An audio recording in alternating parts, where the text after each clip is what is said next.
Hi, this is Kirk, the Bariatric Carnivore. Well, can big numbers or anything else tell us how to live a long and healthy life? What type of foods that we should be eating? And frankly, no. I mean, that to me is utter BS. And it really kind of ticks me off when I watch different vegan influencers and people that keep pushing for plant-based solutions to tell us that there's only one diet that has been scientifically proven to improve longevity, and that would be Dean Ornish's diet. And frankly, that is not science. The Ornish plan was not just a plant-based diet. It was multifaceted. There was removal of alcohol and tobacco, increased physical activity, yoga, stress reduction. There's a whole host of different things that he put into his overall program. What was the one that improved longevity? And was there an improvement in longevity? Because frankly, any of those people could have been hit by a bus, in which case his numbers would have been thrown out the window. When you look at all-cause mortality, etc., if you want to live a long, healthy life, well, your best chances to make that happen are living in a civilized place which doesn't fight a lot of wars, doesn't have a lot of terrorism, has good sanitation, good sewage, quality water, and good roads. And if you can do that, your chances of living a better life go up much higher than what foods you eat. I mean, you can look at Hong Kong. I mean, just living in a place that doesn't have a lot of pollutants in the air is going to improve your longevity because your body's not being assaulted by a bunch of stuff. It's not a question of whether you're eating plant-based or meat-based. The people in Hong Kong have some of the longest lifespans in the planet. They don't have to worry about people blowing them up. And they eat more meat than anywhere else on the planet. So, the question of what food you're eating as far as making you live longer is nonsense. For the most part, there's so many factors that go into what makes you live a long time. Our ancestors, were meat-based people. You can tell you can look at their skeletons and determine, they were eating lots of meat based on the evidence that we have from the fossils. But did they live a long time? Well, there's some evidence that people did, but frankly, if you're trying to figure out how long somebody lived after adulthood, that's not easy to do. Matter of fact, it's almost impossible. And frankly, they didn't have modern medicine. You break your leg, you're out of the game. You're toast. Any type of major scratch and infection, and you're toast. Now, there is a question. Can you eat to take care of certain conditions? And frankly, I think you can. And when you look at, one of the reasons why I went carnivore was to improve certain health markers. The big reason that I like carnivore is because it's so darn simple. I mean, it's delicious and it's easy. And I don't have to think about it. I can eat and I'm satiated, I'm full, and then I don't eat again until I'm hungry again. That, to me, is simple, and I don't have to think about what I'm doing. If I'm doing a plant-based diet, then I have to do all this preparation, and you have to balance out different things in order to get certain nutrients, and you still have to supplement, because there's certain vitamins you just cannot get from plants. They're only going to be able to come from meat-based sources.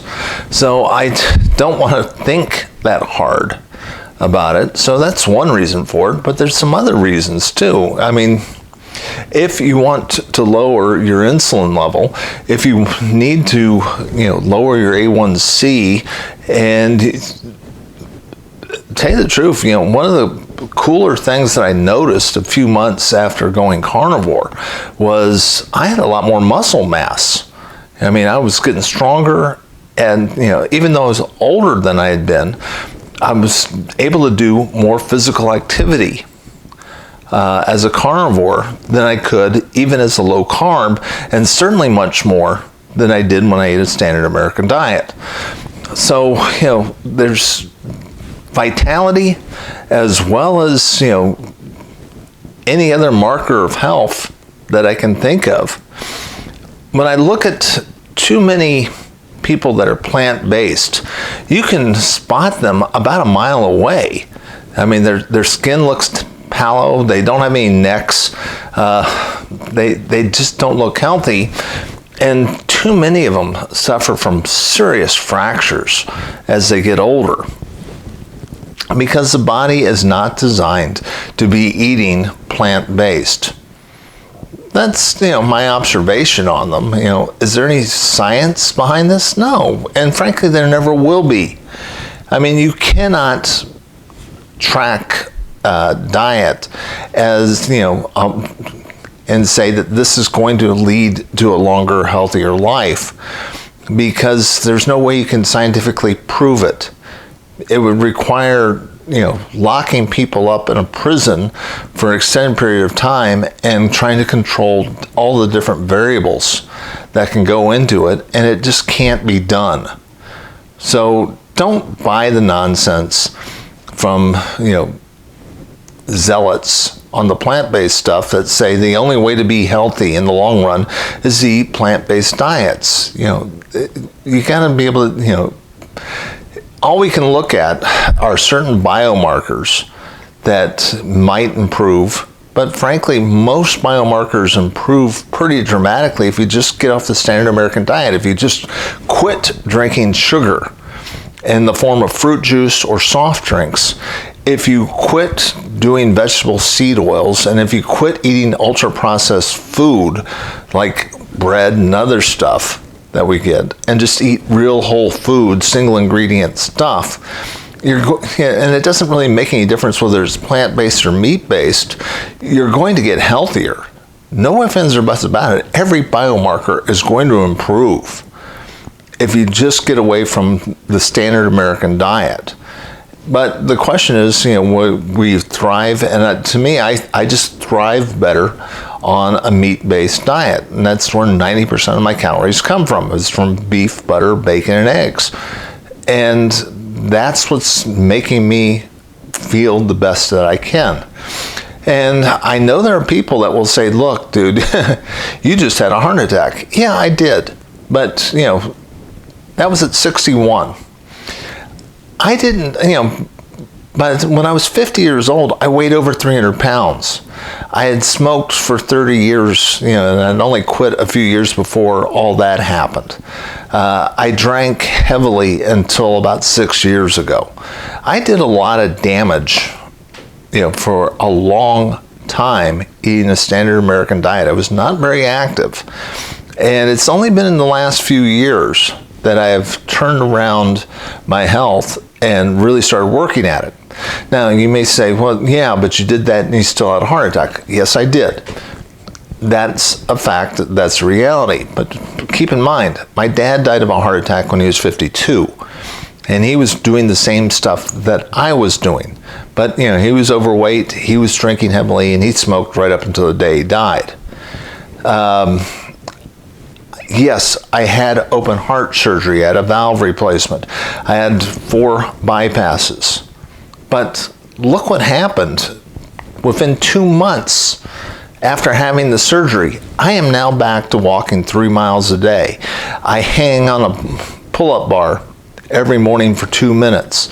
Every day, my standard wake-up routine is 25 push-ups, a bunch of sit-ups and stuff like that. I do some basic calisthenics every morning. That's not including the resistance training that I do 3 times a week. How many people do you know that have had open heart surgery with bypass, etc., that are back in the game within a couple of months?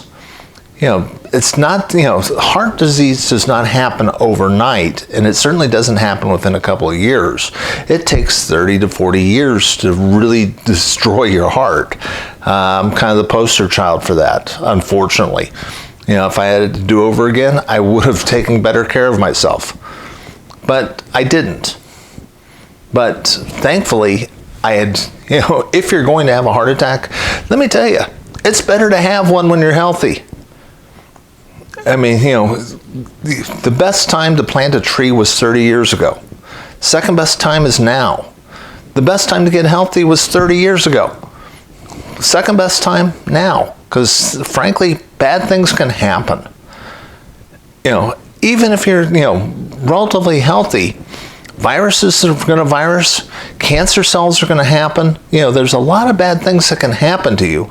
The question is, how quickly can you recover from it? What gives you your best chance? And your best chance is going to be being as healthy as you possibly can before you go into that event, because sooner or later, something's going to happen. You could be in an auto wreck. Guess what? Your chances of recovering from that go up pretty dramatically the healthier you are. So keep that in mind, and you want to be strong, healthy, vibrant, and avoid and put off frailty as long as you possibly can. This is Kirk, the Bariatric Carnivore. I try to put out a couple messages each week.